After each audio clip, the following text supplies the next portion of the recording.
Hey guys, what's going on? I'm Aisha, and in this video I'm just going to be going through a few different types of ear piercings. So there are many different types of ear piercings, but in this video I'm just going to be including the 4 most popular piercings that I do, excluding earlobes, because I feel like, you know, they're so common, it's not really worth me talking about. But if you want a video on earlobes, comment down below and I will make one on earlobe piercings.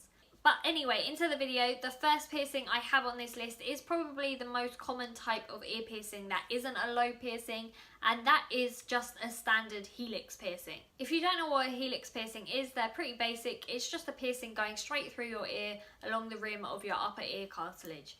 Now, I'd say that these are a good starter piercing. I feel like when people branch out from lobes and belly button, this is the kind of ear piercing they tend to go for. However, I will tell you they can be tricky to heal, especially if you sleep on them or you've got long hair and you keep catching it on them. I do suggest getting this piercing with a bar rather than a ring, as rings can be hard to heal with, and if that's the kind of jewellery you want, you can always swap it over to a ring when your piercing is fully healed.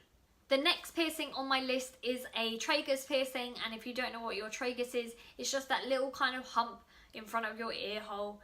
I call it a hump because some people have 1, some people have 2, kind of like camels. But yeah, that is the tissue your tragus piercing will go through. Again, I do suggest getting these done with a bar, and while I'm saying bar in this video, all I mean is something straight.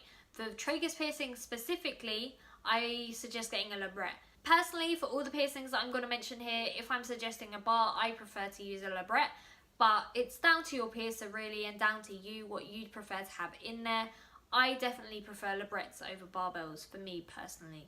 Back to the tragus piercing, I find the thing that most people aren't really thinking of when they get this piercing is wearing earphones. While your piercing is healing, you shouldn't really be wearing earphones because they can irritate your piercing, you don't know how dirty your earphones are, and all of that kind of stuff. You want to not put pressure on your piercing while it's healing. So if you're thinking about getting this piercing, make sure you bear that in mind before you go through with it. Maybe grab some over-the-ear earphones before you do. The next piercing on my list is one of my favourite piercings, and that is a conch piercing. A conch piercing basically goes straight through the inner ear, like the little bowl bit of your ear, and some people get freaked out by this piercing because it kind of goes straight through your ear. But if you think about it, so does a helix piercing. It's just that with a conch piercing, it's slightly thicker tissue, and I guess it feels more like your ear rather than just a flap of your ear, so that kind of freaks people out. Again, I suggest healing with a bar rather than a ring, and then swapping it over in future if you want to. And if this is something you want to do, I suggest you let your piercer know so that they can place the piercing a little closer to the edge of your conch, so that you don't need like the most massive ring to accommodate it. This is something people don't always think about, but if you do your conch piercing quite close to like the inside of your ear, you're gonna need a really big ring to get round the whole of your ear. But if you do it closer to the edge of your conch, then you'll be able to wear a smaller ring and it will be less bulky, putting less stress on the piercing.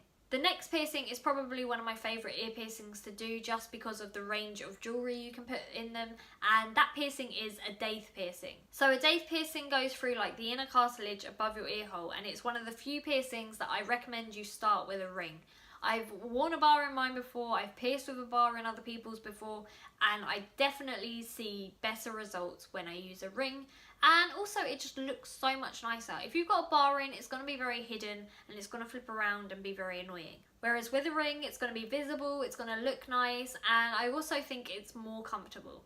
Again, this piercing will probably affect you wearing earphones, so that's another thing to bear in mind. However, you might be able to get away with over-the-head headphones because it is in the inner part of your ear and probably won't be touched by them. There is a myth/rumour going around claiming that daith piercings cure migraines. I am not going to address this here because I have done a whole video on it. Personally though, if you want a quick opinion, I do not believe this myth, as there's no scientific evidence. However, I have had customers claim that their migraines gone away straight away when I pierced their daith, but I am still skeptical. But if you want to know more about that, there is a whole video on it, so I'll link it both on screen in the card and in the description. But yeah, that is the end of this video, so make sure you drop a comment below if you have any questions. And if you have one of these piercings, please do share your experience, as it always helps other viewers. Also, if there's any other piercings that you want me to do a video on kind of like this, then drop that in a comment below and I'll get to that as soon as I can. But yeah, that is all from me today guys, so thanks for watching. Don't forget to like and subscribe, and I'll see you in the next video. Just so you know, I've got loads of new stock over on wholeheartedlondon.com. This new high quality range not only looks stunning, but it's highly polished, internally threaded implant grade titanium, so it's great for your piercings too.